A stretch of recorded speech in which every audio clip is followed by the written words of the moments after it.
مکالمہ نہیں کیا، ان کی بات نہیں سنی. ہم میں سے جو ان کے اعلیٰ حضرت کے ماننے والے علماء ہیں ان کے لیے بھی اسی طرح دونوں راستے ہیں. اعلیٰ حضرت کے فتوے کو باطل نہ سمجھا جائے، مگر جس کی طبیعت چاہے وہ اسی طرح کفر کے فتوے کے مطابق کفر کا فتویٰ دے، جس کی طبیعت چاہے وہ دیگر علماء کی طرح سکوت اور خاموشی اختیار کرے. دونوں راستے ہیں. جہاں علماء اہل سنت میں سے جن کے نام ان ہمارے بھائی نے گنے بعضوں کے، جہاں انہوں نے سنیے جہاں انہوں نے بعض ان علماء پر فتویٰ لگایا ہے کفر کا، وہاں یہ بھی بتا دوں کہ اہل سنت ہی کے وہ علماء اور اکابر ہیں جنہوں نے فتویٰ کفر کا نہیں لگایا، خاموشی اختیار کی. تو دونوں راستے موجود ہیں، اور میں یہ کہہ رہا ہوں کہ دونوں راستے درست. جس پر آپ کی طبیعت، آپ کی تحقیق، آپ کا علمی ذوق چاہے عمل کر لیں، کوئی غلط نہیں. اعلیٰ حضرت اور بعض علماء نے جب لگایا فتویٰ کفر کا، کدھر حضرت پیر مہر علی شاہ صاحب رحمۃ اللہ علیہ، انہوں نے ان پر کفر کا فتویٰ نہیں لگایا، خاموشی اختیار کی. ان پر عبارتیں پیش کی گئیں، عبارتیں پیش کی گئیں انہی علماء دیوبند کی، مگر باوجود اس کے حضرت پیر مہر علی شاہ صاحب رحمۃ اللہ علیہ انہوں نے کفر کا فتویٰ نہیں لگایا، خاموش رہے. تو بولیے، اگر اعلیٰ حضرت اہل سنت کے امام اور بزرگ ہے تو کیا حضرت پیر مہر علی شاہ سنی نہیں؟ وہ اہل سنت کے اکابر اور اماموں میں سے نہیں؟ آپ حضرت پیر مہر علی شاہ کی کتابیں اٹھا کے دیکھیے، مہر منیر دیکھیے، ان کے اپنے فتاوی میریہ دیکھیے، دو ٹوک آپ نے سکوت اختیار کیا. نہیں فتویٰ، عبارتیں سامنے رکھی مگر آپ نے سکوت اختیار کیا فتویٰ کفر کا. تو یہ بھی اعلیٰ حضرت کا طریقہ ہے، وہ بھی درست. جس کا ذوق اس کو پسند کرتا ہے وہ بے شک اس پر چلے، میں نے کبھی اسے برا نہیں کہا. جس کا ذوق حضرت پیر مہر علی شاہ صاحب کی طرح خاموشی پسند کرتا ہے وہ خاموش رہے، اس کو بھی برا نہیں کہتے. اعلیٰ حضرت نے، مولانا نعیم الدین مراد آبادی اکابر نے فتوے لگائے، مگر علماء فرنگی محل، یہ بھی اہل سنت ہیں، انہوں نے خاموشی اختیار کی. حضرت محدث رامپوری اہل سنت کے علماء اور ائمہ میں سے حضرت مولانا سید ارشاد حسین محدث رامپوری اعلیٰ حضرت ہی کے معاصر اور اسی پائے کے ہمارے علماء اکابر ائمہ میں سے، انہوں نے خاموشی اختیار کی کفر کا فتویٰ. تو یہ طریقہ بھی ہے تحقیق میں ان کا، اور یہ طریقہ بھی ہے. حضرت پیر مہر علی شاہ صاحب کے بعد آگے چلیے، حضرت محدث علی پوری. میں آپ کو آج حقائق بیان کرنا چاہتا ہوں. حضرت پیر سید جماعت علی شاہ صاحب محدث علی پوری، انہوں نے خاموشی اختیار کی، کفر کا فتویٰ نام لے کر نہیں لگایا. آج ان کی اولاد موجود ہے علی پور شریف، کل جا کر پوچھ لیں ان سے، اور ان کی تصانیف موجود ہیں. حضرت پیر سید جماعت علی شاہ صاحب محدث علی پوری نے کفر کا فتویٰ، سو ہمارے نزدیک ان کا طریقہ بھی درست ہے. اور تو کیا حضرت پیر جماعت علی شاہ صاحب محدث علی پوری کو سنیوں سے خارج کر دیں گے کہ اعلیٰ حضرت نے فتویٰ کفر کا لگایا ہے تو انہوں نے نہیں لگایا سو سنیوں سے خارج ہو گئے؟ اگر طاہر القادری اس خاموشی کی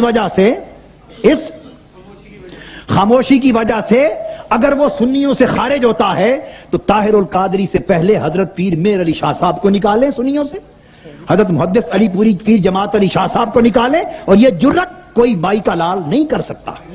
دونوں طریقے. مولانا حامد علی خان صاحب ملتان والے، بے تاج بادشاہ، مولانا حضرت علامہ سید احمد سعید شاہ صاحب کاظمی رحمۃ اللہ علیہ میرے استاد ہیں، انہوں نے اگر فتویٰ کفر کا دیا ہے تو میں نے کب کہا ہے کہ غلط دیا؟ میں نے زندگی میں کبھی نہیں کہا، میں تو اب بھی دوہرا رہا ہوں. جنہوں نے تکفیر کی انہوں نے علی وجہ تحقیق کی، دیانت پر مبنی کی، وہ حق ہے ان کی تحقیق، وہ مفتی ہیں، عالم ہیں، ان کا فرض ہے، ان کا فتویٰ دیا درست. مگر ساتھ مولانا حامد علی خان رحمۃ اللہ علیہ اسی ملتان میں انہوں نے خاموشی اختیار کی، فتویٰ نہیں دیا. یہ حضرت شیخ الاسلام خواجہ قمر الدین سیالوی رحمۃ اللہ علیہ فتویٰ تکفیر کا نہیں دیا، خاموشی رہی.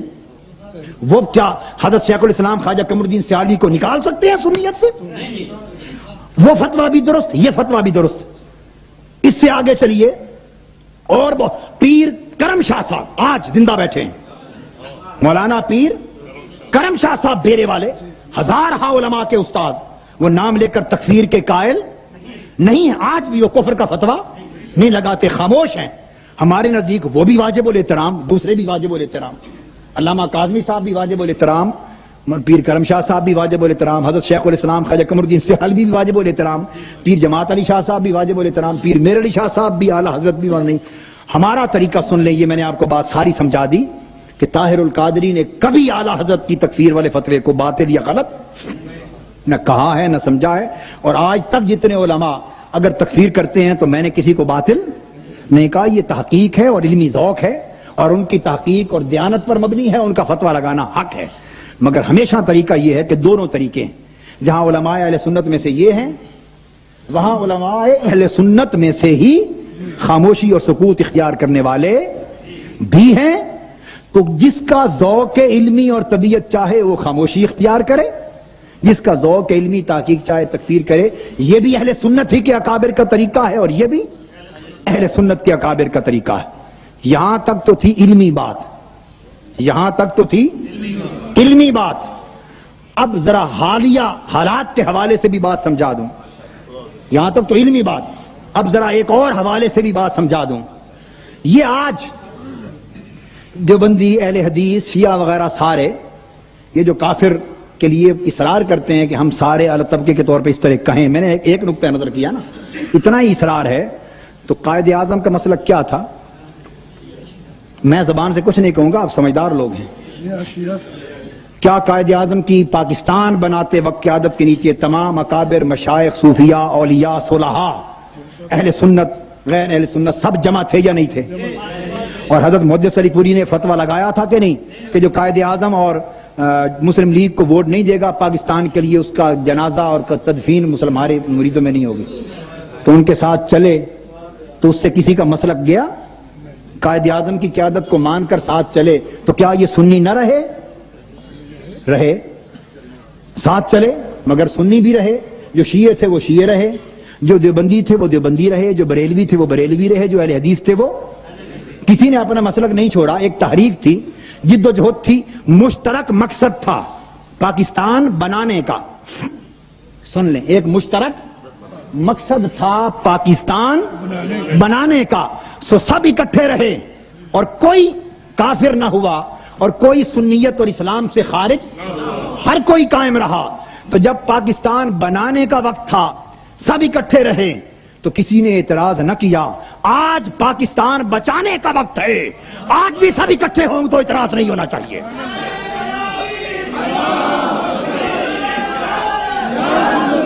اب اس سے ذرا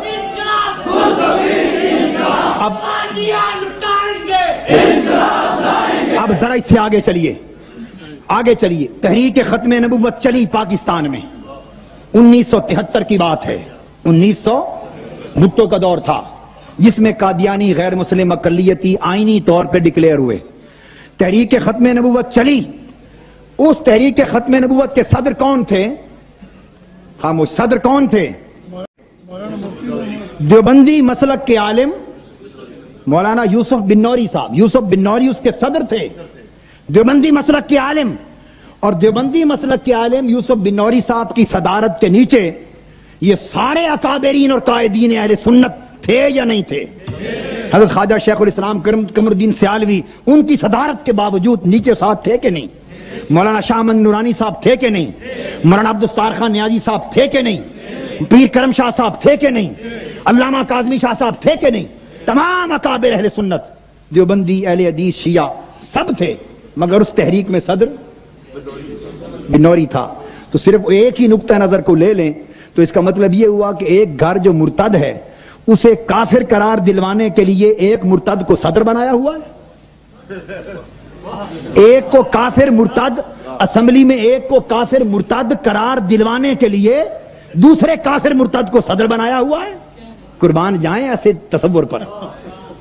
اس وقت اگر یہ سارے ایک دیوبندی مسلک کے عالم کی صدارت کے نیچے ساتھ چلے تو کیا ان علماء بزرگوں کی سنیت ختم ہو گئی یا سنیت رہی؟ جو شیعہ تھا وہ شیعہ رہا، جو سنی تھا بریلوی بریلوی رہا، دیوبندی دیوبندی رہا، اہل حدیث اہل حدیث رہا. مگر چونکہ مشترک کاز تھا تو سب اکٹھے ہو کر چلے، مقصد حاصل ہو گیا. مقصد، تاریخ اٹھائیے جب سب اکٹھے ہو کر چلے. مسالک کی بات کر رہا ہوں، سارے مسالک، دیوبندی، بریلوی، اہل حدیث، اہل تشیع، شیعہ، جب اکٹھے ہو کر ایک قوت بنی اسلام کے مقصد کے لیے، ناموس رسالت کے مقصد کے لیے، نظام مصطفیٰ کے مقصد کے لیے، پاکستان کے قیام کے لیے جب اکٹھے ہو کر چلے، اجتماعی قوت بنی، مقصد حاصل ہو گیا۔ 77 میں آ جائیے، آگے چلیں۔ تحریک نظام مصطفیٰ چلی یا نہیں؟ گولیاں کھائی تھی کہ نہیں آپ نے؟ اس میں اہل سنت، علماء، اکابر، جمعیت سب شامل تھی کہ نہیں؟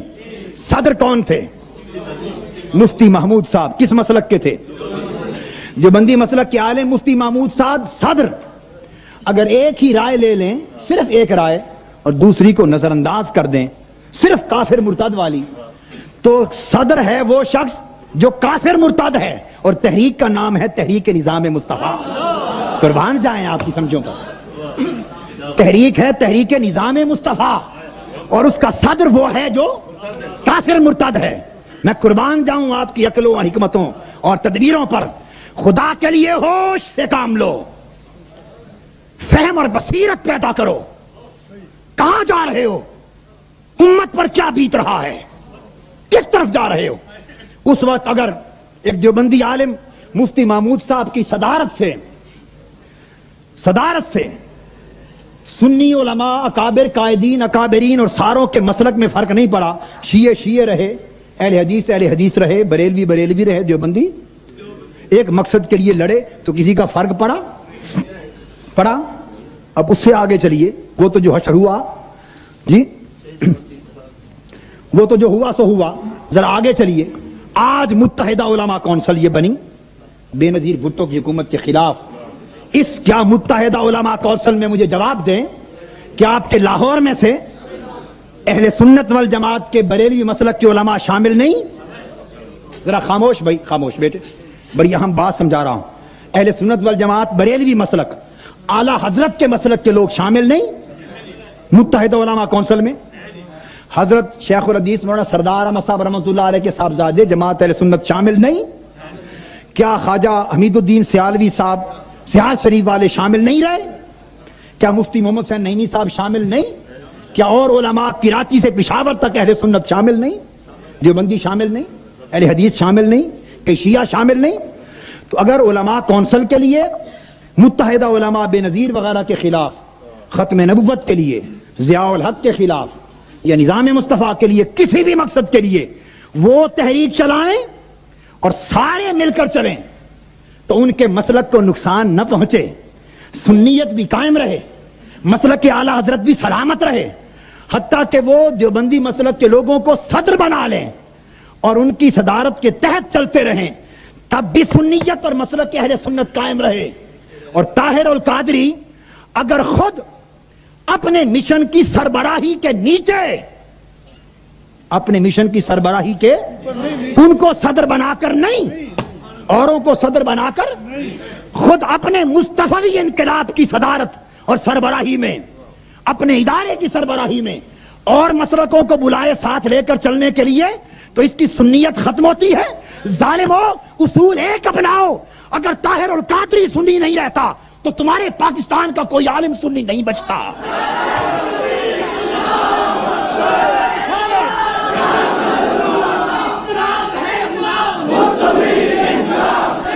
پاکستان 19، یہ بات نہ چھیڑتے تو بہتر تھے میرے دوستو۔ یہ بس بیٹے، بس بیٹے، میں سمجھانا چاہتا ہوں، یہ بات سمجھیں۔ یہ آپ نہ چھیڑتے تو بہتر تھا۔ یہ تو تار ہیں، جتنا چھیڑو گے اتنے ساز اٹھیں گے۔ میں عرض کر رہا ہوں، اگر طاہر القادری اس وجہ سے سنی نہیں رہتا کہ یہ شیعوں کو اس نے کیوں بلایا، شیعوں کو بلانے سے طاہر القادری کی سنیت میں فرق نہیں آ سکتا۔ مرتے دم تک اگر مشرق سے مغرب تک شیعہ مسلک کے لوگ ہوں، اہل حدیث مسلک کے لوگ ہوں، دیوبندی مسلک کے لوگ ہوں، مسلمانوں کا کوئی مکتب فکر ہو، یا کوئی غیر مسلم، میں مثال دے رہا ہوں آپ کو سمجھانے کے لیے، مثال دے رہا ہوں، کوئی ساتھ میرے پھرتا رہے یا میں کسی کے ساتھ پھرتا رہوں، کوئی ادھر آتا رہے اور میں خاک چرچوں اور گرجوں میں اپنے آقا کا نام بلند کرنے کے لیے جاتا رہوں، طاہر القادری کے مسلک اور عقیدے کو ایک رتی برابر کوئی فرق نہیں ڈال سکتا۔ طاہر القادری کے مسلک اور عقیدے پر آقائے دو جہاں کے نالین پاک کا سایہ ہے، سرکار غوث پاک کا سایہ ہے، حضرت داتا گنج بخش کا سایہ ہے، اولیاء کا سایہ ہے، اہل بیت کا سایہ ہے، صحابہ کا سایہ ہے، اکابر کا، حضور کا سایہ ہے۔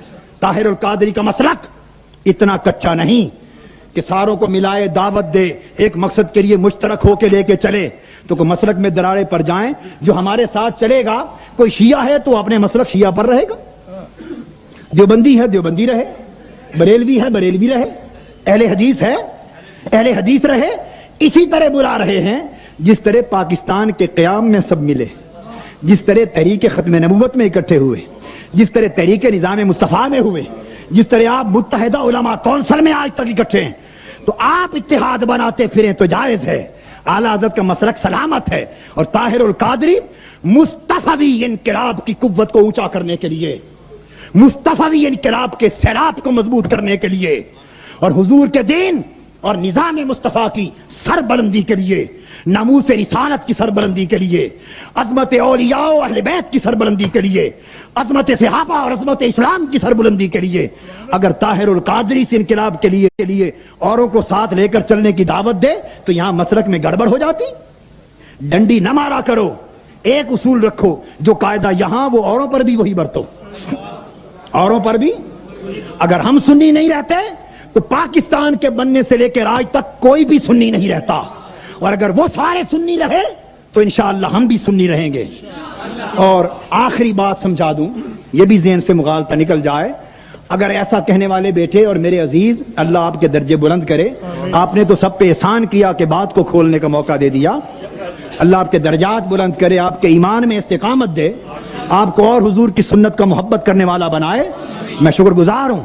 آخری بات سن لیں، اگر کافر اور مرتد کہنا سارے کے سارے طبقات کو، سارے کے سارے بغیر امتیاز کے، ہمارا طریقہ کیا ہے؟ ہمارا طریقہ یہ کہ ہم پورے کے پورے طبقے کو نہیں پکڑتے، ہم سمجھتے ہیں ہاتھ کی ساری انگلیاں برابر نہیں ہوتی، ساری انگلیاں برابر، بجائے اس کے کہ سارے کے سارے طبقے کو، جس میں گیلا سوکھا ہر کوئی رگڑا جائے، چھوٹے بڑے ہر کوئی رگڑے جائیں، بجائے طبقے کو ہم کیس ٹو کیس لیتے ہیں، ہم فرد فرد کے حساب سے یہ عقیدہ رکھتے ہیں، ہاں جو حضور علیہ السلام کا گستاخ ہوگا، جو آقا کا گستاخ ہوگا، خواہ گستاخی لکھ کر کتاب میں کرے، خواہ تقریر میں کرے، خواہ عملاً کرے، حضور علیہ السلام کی گستاخی تو درکنار، میرا مشرب تو یہ ہے کہ جو حضور کے گلی کوچوں کے کتوں کا گستاخ ہوگا، اس نسبت کو ذہن میں رکھ کر، وہ بھی کافر، بے ایمان اور مرتد ہے۔ ہم اس طرح لیتے ہیں، جو گستاخ ہے اسے کافر مرتد کہیں گے، اور جو گستاخی نہ کرے اس کو کیوں دھریں مفت میں؟ ہم ہر شخص کے معاملے کو جدا جدا لیتے ہیں۔ جو حضور کی ازواج پاک، خلفاء راشدین، صحابہ پر سب بکے، انہیں کافر کہے، منافق کہے، ان پر تان کرے، اسے کافر اور بے ایمان کہیں گے۔ اور اگر کوئی شخص زبان سے ایسا نہ کہے تو بلا وجہ کیوں دھریں کسی کو؟ میری بات کی سمجھ آئی نا؟ جو اہل بیت پاک کا گستاخ ہو، اہل بیت پاک کا گستاخ ہو، بکواس کرے ان کی شان میں، زبان درازی کرے، تان کرے، وہ کافر اور بے ایمان ہے۔ میں نے یزید کو کافر کیوں کہا؟ اسی اہل بیت کی اہانت کی وجہ سے۔ مگر اگر کوئی ایسا نہ کہے تو ہم کیوں دھریں؟ ہم لیتے ہیں ہر فرد کے معاملے کو، ہر ایک کا اپنا عقیدہ، اپنا عمل، دوسروں کا قصہ اس کے سر پر نہیں دھرتے۔ اگر آپ سارے کے سارے طبقے کو ہی اسی طرح کافر مرتد کہلانے پر مصر ہیں اور اصرار ہے جیسے قادیانیوں کو کیا، تو میرا آخری سوال پھر یہ ہے کہ جس طرح قادیانیوں کے لیے بل پیش کیا تھا کہ یہ غیر مسلم اقلیت اور کافر مرتد ہیں، کنہوں نے پیش کیا تھا؟ 72 کی اسمبلی میں علامہ مولانا شاہ احمد نورانی صاحب نے پیش کیا تھا، علماء اہل سنت نے، علماء دیوبند نے بھی، سب نے پیش کیا، انہوں نے غالباً سب سے پہلے پیش کیا۔ تو جس طرح قادیانیوں کو غیر مسلم اقلیت سمجھتے تھے نا، کافر مرتد سمجھتے تھے، تو بل پیش کر دیا نا۔ بل کا پاس ہونا یا نہ ہونا یہ سیاسی معاملہ ہے، پاس ہونا یا نہ ہونا اسمبلی کا معاملہ ہے، مگر آپ کے ایمان کا تقاضا تو یہ ہے کہ جسے حق سمجھے وہ کہہ دیں، جسے حق سمجھے۔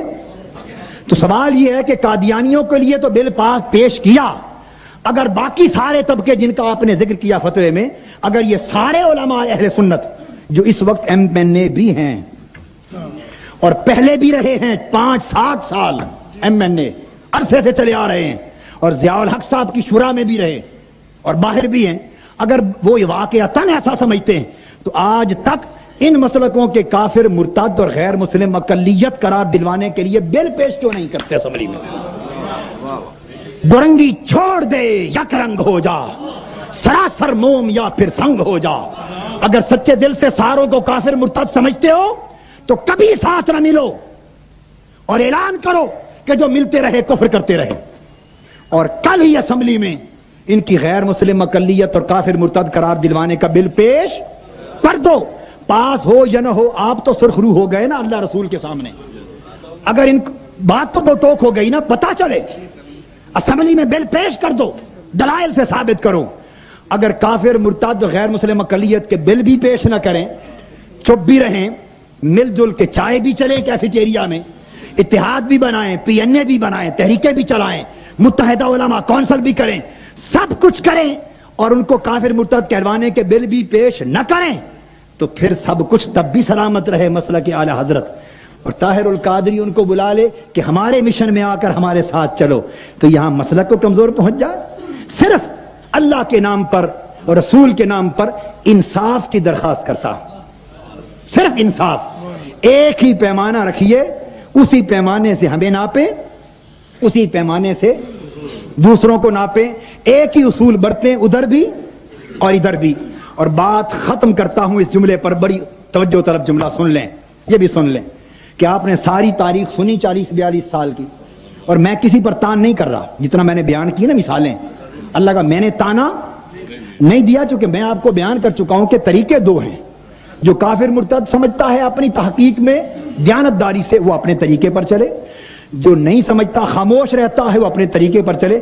سو میرے طریقے کے مطابق تو جو کچھ علماء قیام پاکستان سے لے کر ختم نبوت میں، تحریک میں، نظام مصطفیٰ میں اگر اکٹھے رہے تو میرے نزدیک انہوں نے کوئی جرم نہیں کیا، جرم نہیں کیا۔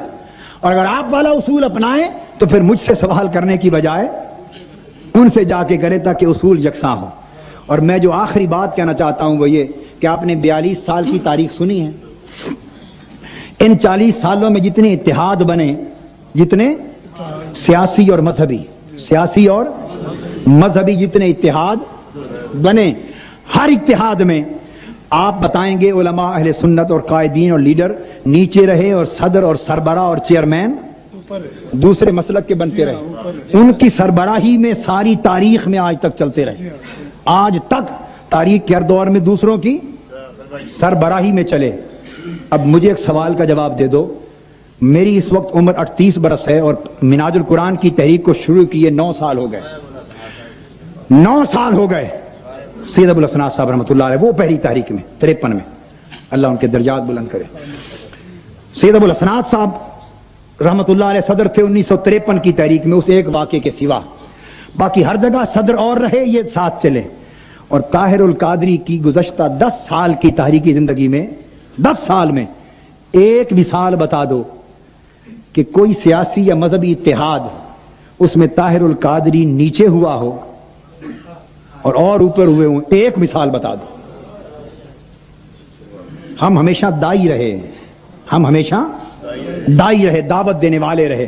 اور اب بھی سن لیں، ہم انشاءاللہ مصطفی انقلاب کے لیے پوری امت، تمام مسلمانوں اور 10-12 کروڑ عوام کو، غریبوں، محنت کش مزدوروں کو، علماء کو، مذہبی طبقے، گناہگار طبقے، ریڑی بان، چھابے بان، محنت کش مزدور بلا امتیاز، سب کو اٹھا کر چلنا چاہتے ہیں سلات لے کر، مگر مصطفی انقلاب کے لیے۔ کس کے لیے؟ یہ بتا دوں انشاءاللہ ہمارا عمل پچھلی پوری تاریخ کی سمت اور رخ کو موڑ دے گا۔ بس بیٹے میں سمجھانا چاہتا ہوں، یہ بات سمجھیں، یہ آپ نہ چھیڑتے تو بہتر تھا، یہ تو تار ہیں، جتنا چھیڑو گے اتنے ساز اٹھیں گے۔ میں عرض کر رہا ہوں، اگر طاہر القادری اس وجہ سے سنی نہیں رہتا کہ یہ شیعوں کو اس نے کیوں بلایا، شیعوں کو بلانے سے طاہر القادری کی سنیت میں فرق نہیں آ سکتا۔ مرتے دم تک اگر مشرق سے مغرب تک شیعہ مسلک کے لوگ ہوں، اہل حدیث مسلک کے لوگ ہوں، دیوبندی مسلک کے لوگ ہوں، مسلمانوں کا کوئی مکتب فکر ہو یا کوئی غیر مسلم، میں مثال دے رہا ہوں آپ کو سمجھانے کے لیے، مثال دے رہا ہوں، کوئی ساتھ میرے پھرتا رہے یا میں کسی کے ساتھ پھرتا رہوں، کوئی ادھر آتا رہے اور میں خاک چرچوں اور گرجوں میں اپنے آقا کا نام بلند کرنے کے لیے جاتا رہوں، طاہر القادری کے مسلک اور عقیدے کو ایک رتی برابر کوئی فرق نہیں ڈال سکتا۔ طاہر القادری کے مسلک اور عقیدے پر آقا دو جہاں کے نالین پاک کا سایہ ہے، سرکار غوث پاک کا سایہ ہے، حضرت داتا گنج بخش کا سایہ ہے، اولیاء کا سایہ ہے، اہل بیت کا سایہ ہے، صحابہ کا سایہ ہے، اکابر کا، حضور کا سایہ ہے۔ طاہر القادری کا مسلک اتنا کچا نہیں کہ ساروں کو ملائے، دعوت دے، ایک مقصد کے لیے مشترک ہو کے لے کے چلے تو کوئی مسلک میں درارے پڑ جائیں۔ جو ہمارے ساتھ چلے گا، کوئی شیعہ ہے تو اپنے مسلک شیعہ پر رہے گا، دیوبندی ہے دیوبندی رہے، بریلوی ہے بریلوی رہے، اہل حدیث ہے اہل حدیث رہے۔ اسی طرح بلا رہے ہیں جس طرح پاکستان کے قیام میں سب ملے، جس طرح تحریک ختم نبوت میں اکٹھے ہوئے، جس طرح تحریک نظام مصطفیٰ میں ہوئے، جس طرح آپ متحدہ علماء کونسل میں آج تک اکٹھے ہیں، تو آپ اتحاد بناتے پھریں تو جائز ہے۔ اعلیٰ حضرت کا مسلک سلامت ہے، اور طاہر القادری مصطفی انقلاب کی قوت کو اونچا کرنے کے لیے، مصطفی انقلاب کے سیلاب کو مضبوط کرنے کے لیے، اور حضور کے دین اور نظام مصطفیٰ کی سربلندی کے لیے، ناموس رسالت کی سربلندی کے لیے، عظمت اولیاء و اہل بیت کی سربلندی کے لیے، عظمت صحابہ اور عظمت اسلام کی سربلندی کے لیے اگر طاہر القادری سے انقلاب کے لیے اوروں کو ساتھ لے کر چلنے کی دعوت دے تو یہاں مسلک میں گڑبڑ ہو جاتی۔ ڈنڈی نہ مارا کرو، ایک اصول رکھو، جو قاعدہ یہاں وہ اوروں پر بھی وہی برتو، اوروں پر بھی۔ اگر ہم سنی نہیں رہتے تو پاکستان کے بننے سے لے کر آج تک کوئی بھی سنی نہیں رہتا، اور اگر وہ سارے سنی رہے تو انشاءاللہ ہم بھی سنی رہیں گے۔ اور آخری بات سمجھا دوں، یہ بھی ذہن سے مغالطہ نکل جائے، اگر ایسا کہنے والے بیٹھے، اور میرے عزیز اللہ آپ کے درجے بلند کرے، آپ نے تو سب پہ احسان کیا کہ بات کو کھولنے کا موقع دے دیا، اللہ آپ کے درجات بلند کرے، آپ کے ایمان میں استقامت دے، آپ کو اور حضور کی سنت کا محبت کرنے والا بنائے، میں شکر گزار ہوں۔ آخری بات سن لیں، اگر کافر اور مرتد کہنا سارے کے سارے طبقات کو، سارے کے سارے بغیر امتیاز کے، ہمارا طریقہ کیا ہے؟ ہمارا طریقہ یہ کہ ہم پورے کے پورے طبقے کو نہیں پکڑتے، ہم سمجھتے ہیں ہاتھ کی ساری انگلیاں برابر نہیں ہوتی، ساری انگلیاں برابر، بجائے اس کے کہ سارے کے سارے طبقے کو، جس میں گیلا روح سوکھا ہر کوئی رگڑا جائے، چھوٹے بڑے ہر کوئی رگڑے جائیں، بجائے طبقے کو ہم کیس ٹو کیس لیتے ہیں، ہم فرد فرد کے حساب سے یہ عقیدہ رکھتے ہیں، ہاں جو حضور علیہ السلام کا گستاخ ہوگا، جو آقا کا گستاخ ہوگا، خواہ گستاخی لکھ کر کتاب میں کرے، خواہ تقریر میں کرے، خواہ عملاً کرے، حضور علیہ السلام کی گستاخی تو درکنار، میرا مشرب تو یہ ہے کہ جو حضور کے گلی کوچوں کے کتوں کا گستاخ ہوگا، اس نسبت کو ذہن میں رکھ کر، وہ بھی کافر بے ایمان اور مرتد ہے۔ ہم اس طرح لیتے ہیں، جو گستاخ ہے اسے کافر مرتد کہیں گے، اور جو گستاخی نہ کرے اس کو کیوں دھریں مفت میں؟ ہم ہر شخص کے معاملے کو جدا جدا لیتے ہیں۔ جو حضور کی ازواج پاک، خلفائے راشدین، صحابہ پر سب بکے، انہیں کافر کہے، منافق کہے، ان پر تان کرے، اسے کافر اور بے ایمان کہیں گے، اور اگر کوئی شخص زبان سے ایسا نہ کہے تو بلا وجہ کیوں دھریں کسی کو؟ میری بات کی سمجھ آئی نا؟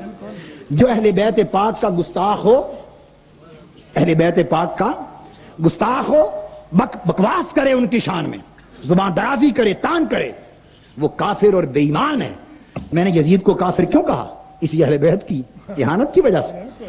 مگر اگر کوئی ایسا نہ کہے تو ہم کیوں دھریں؟ ہم لیتے ہیں ہر فرد کے معاملے کو، ہر ایک کا اپنا عقیدہ، اپنا عمل، دوسروں کا قصہ اس کے سر پر نہیں دھرتے۔ اگر آپ سارے کے سارے طبقے کو ہی اسی طرح کافر مرتد کہلانے پر مصر ہیں اور اصرار ہے جیسے قادیانیوں کو کیا، تو میرا آخری سوال پھر یہ ہے کہ جس طرح قادیانیوں کے لیے بل پیش کیا تھا کہ یہ غیر مسلم اقلیت اور کافر مرتد ہیں، کنہوں نے پیش کیا تھا؟ 72 کی اسمبلی میں علامہ مولانا شاہ احمد نورانی صاحب نے پیش کیا تھا، علماء اہل سنت نے، علماء دیوبند نے بھی، سب نے پیش کیا، انہوں نے غالباً سب سے پہلے پیش کیا۔ تو جس طرح قادیانیوں کو غیر مسلم اقلیت سمجھتے تھے نا، کافر مرتد سمجھتے تھے، تو بل پیش کر دیا نا، بل کا پاس ہونا یا نہ ہونا یہ سیاسی معاملہ ہے، پاس ہونا یا نہ ہونا اسمبلی کا معاملہ ہے، مگر آپ کے ایمان کا تقاضا تو یہ ہے کہ جسے حق سمجھے وہ کہہ دیں، جسے حق سمجھے۔ تو سوال یہ ہے کہ قادیانیوں کے لیے تو بل پاس پیش کیا، اگر باقی سارے طبقے جن کا آپ نے ذکر کیا فتوے میں، اگر یہ سارے علماء اہل سنت جو اس وقت ایم این اے بھی ہیں اور پہلے بھی رہے ہیں 5-7 سال ایم این اے عرصے سے چلے آ رہے ہیں، اور ضیاء الحق صاحب کی شورا میں بھی رہے اور باہر بھی ہیں، اگر وہ واقعتاً ایسا سمجھتے ہیں تو آج تک ان مسلکوں کے کافر مرتد اور غیر مسلم اقلیت قرار دلوانے کے لیے بل پیش کیوں نہیں کرتے اسمبلی میں؟ دورنگی چھوڑ دے یک رنگ ہو جا، سراسر موم یا پھر سنگ ہو جا۔ اگر سچے دل سے ساروں کو کافر مرتد سمجھتے ہو تو کبھی ساتھ نہ ملو اور اعلان کرو کہ جو ملتے رہے کفر کرتے رہے، اور کل ہی اسمبلی میں ان کی غیر مسلم اقلیت اور کافر مرتد قرار دلوانے کا بل پیش کر دو۔ پاس ہو یا نہ ہو آپ تو سرخرو ہو گئے نا اللہ رسول کے سامنے، اگر ان بات تو ٹوک ہو گئی نا، پتا چلے، اسمبلی میں بل پیش کر دو، دلائل سے ثابت کرو۔ اگر کافر مرتد غیر مسلم اقلیت کے بل بھی پیش نہ کریں، چپ بھی رہیں، مل جل کے چائے بھی چلیں کیفیٹیریا میں، اتحاد بھی بنائیں، پی این اے بھی بنائیں، تحریکیں بھی چلائیں، متحدہ علماء کونسل بھی کریں، سب کچھ کریں، اور ان کو کافر مرتد کہلوانے کے بل بھی پیش نہ کریں، تو پھر سب کچھ تب بھی سلامت رہے مسلک اعلی حضرت۔ اور طاہر القادری ان کو بلا لے کہ ہمارے مشن میں آ کر ہمارے ساتھ چلو، تو یہاں مسلک کو کمزور پہنچ جائے۔ صرف اللہ کے نام پر اور رسول کے نام پر انصاف کی درخواست کرتا ہے، صرف انصاف۔ ایک ہی پیمانہ رکھیے، اسی پیمانے سے ہمیں ناپیں، اسی پیمانے سے دوسروں کو ناپیں، ایک ہی اصول برتیں ادھر بھی اور ادھر بھی۔ اور بات ختم کرتا ہوں اس جملے پر، بڑی توجہ طلب جملہ سن لیں، یہ بھی سن لیں کہ آپ نے ساری تاریخ سنی 40-42 سال کی، اور میں کسی پر تان نہیں کر رہا، جتنا میں نے بیان کی نا مثالیں اللہ کا، میں نے تانا نہیں دیا، چونکہ میں آپ کو بیان کر چکا ہوں کہ طریقے دو ہیں۔ جو کافر مرتد سمجھتا ہے اپنی تحقیق میں دیانتداری سے وہ اپنے طریقے پر چلے، جو نہیں سمجھتا خاموش رہتا ہے وہ اپنے طریقے پر چلے۔ سو میرے طریقے کے مطابق تو جو کچھ علماء قیام پاکستان سے لے کر ختم نبوت میں، تحریک میں، نظام مصطفیٰ میں اگر اکٹھے رہے تو میرے نزدیک انہوں نے کوئی جرم نہیں کیا، جرم نہیں کیا۔ اور اگر آپ والا اصول اپنائیں تو پھر مجھ سے سوال کرنے کی بجائے ان سے جا کے کرے تاکہ اصول یکساں ہو۔ اور میں جو آخری بات کہنا چاہتا ہوں وہ یہ کہ آپ نے 42 سال کی تاریخ سنی ہے، ان 40 سالوں میں جتنے اتحاد بنے، جتنے سیاسی اور مذہبی جتنے اتحاد بنے، ہر اتحاد میں آپ بتائیں گے علماء اہل سنت اور قائدین اور لیڈر نیچے رہے اور صدر اور سربراہ اور چیئرمین دوسرے مسلک کے بنتے رہے، ان کی سربراہی میں ساری تاریخ میں آج تک چلتے رہے، آج تک تاریخ کے ہر دور میں دوسروں کی سربراہی میں چلے۔ اب مجھے ایک سوال کا جواب دے دو، میری اس وقت عمر 38 برس ہے اور مناج القرآن کی تحریک کو شروع کیے 9 سال ہو گئے، 9 سال ہو گئے۔ سید ابو الحسنات صاحب رحمۃ اللہ علیہ وہ پہلی تحریک میں 53 میں، اللہ ان کے درجات بلند کرے۔ سید ابو الحسنات صاحب رحمۃ اللہ علیہ صدر تھے 1953 کی تحریک میں، اس ایک واقعے کے سوا باقی ہر جگہ صدر اور رہے، یہ ساتھ چلے۔ اور طاہر القادری کی گزشتہ 10 سال کی تحریکی زندگی میں 10 سال میں ایک مثال بتا دو کہ کوئی سیاسی یا مذہبی اتحاد اس میں طاہر القادری نیچے ہوا ہو اور اوپر ہوئے ہوں، ایک مثال بتا دو۔ ہم ہمیشہ دائی رہے، ہم ہمیشہ دائی رہے، دعوت دینے والے رہے۔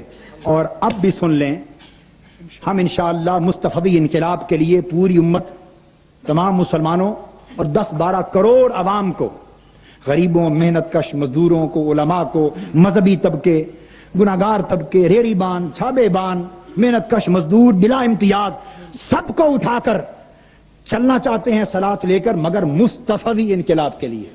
کس کے لیے؟ یہ بتا دوں۔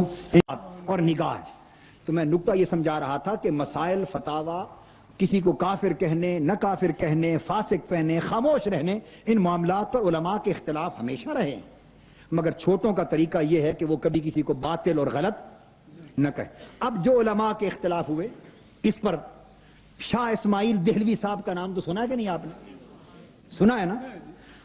شاہ اسماعیل دہلوی تحریک بالا کوٹ والے، علامہ فضل حق خیر آبادی رحمۃ اللہ علیہ، کون؟